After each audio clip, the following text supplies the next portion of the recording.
ప్రసంగం చేయమంటే దైవజనులు 10 దినాలు కాదు 20 దినాలైనా చేస్తారు.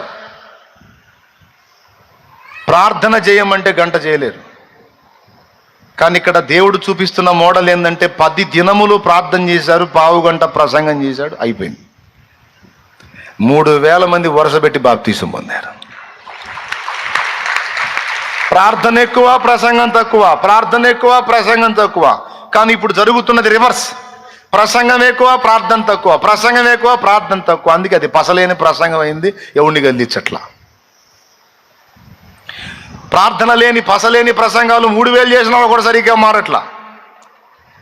అప్పుడేమో 10 దినాలు ప్రార్థన చేసి ప్రార్థనా శక్తితో పరిశుద్ధాత్మ ప్రభావంతో నింపబడిన పావు గంట ప్రసంగం బాప్తిస్మాలు ఈ లేక సచ్చి ఉంటారు నాకు తెలిసి. 3000 మందికి ఏంది? ఒక్క పూట 400 మందికి బాప్తిజం ఇచ్చేటప్పటికి అయిపోయింది నా పని. కొంతమంది తెగ అడుగుతుంటారు, వేలాది మందిని రక్షించాలి ప్రభా, రక్షించాలి ప్రభా అంటే. రక్షణలోకి వస్తారు, బాప్తిజం ఇవ్వటం నీ వల్ల ఇద్దని రానంటాడు. ఇస్తా ప్రభా అంటే ఎంతమందికి ఇస్తావు ఇరా అంటాడు. ఒక్కొక్కళ్ళు కింటాన్నర ఉంటారు. వాళ్ళని ఒక్కోసారి అలా ముంచి లేపాలంటే మామూలుగానే కింటా బరువు ఉంటారు, నీళ్ళలో తడిసి ఇంకా అంత బరువు పెరుగుతారు. అంతలా మనుషులు, అరే నేను ఇంత లావు ఉన్నాను, వీడు బక్కోడు ఏమి లేపుతాడు అనుకుంటారా?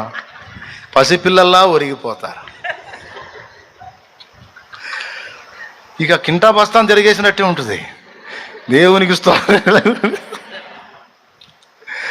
అట్టాంటి శాల్తీలో ఒక 60 డజన్ మంది తగిలారంటే చాలు, ఇక అయ్యగారు రొప్పలేక సత్తాడు.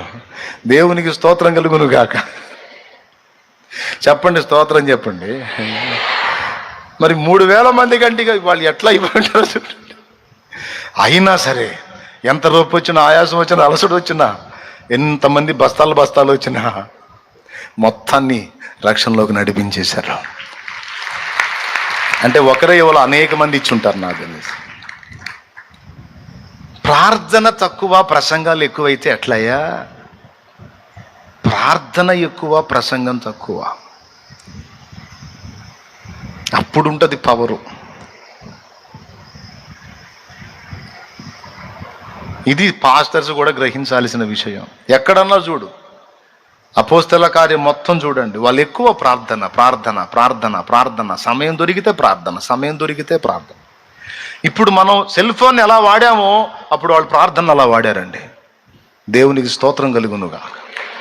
పాస్టర్లు కూడా తెలుసుకోవాలి. ఇప్పుడు మన సెల్ ఫోన్ సమయం అందును అసమయం అందును ఎడతెగక సెల్ ఫోన్ నందు ఎలాగుంటిమో మనం, ఆనాడు వారు ప్రార్థన యందు అలాగ దేవునితో ఉన్నారు.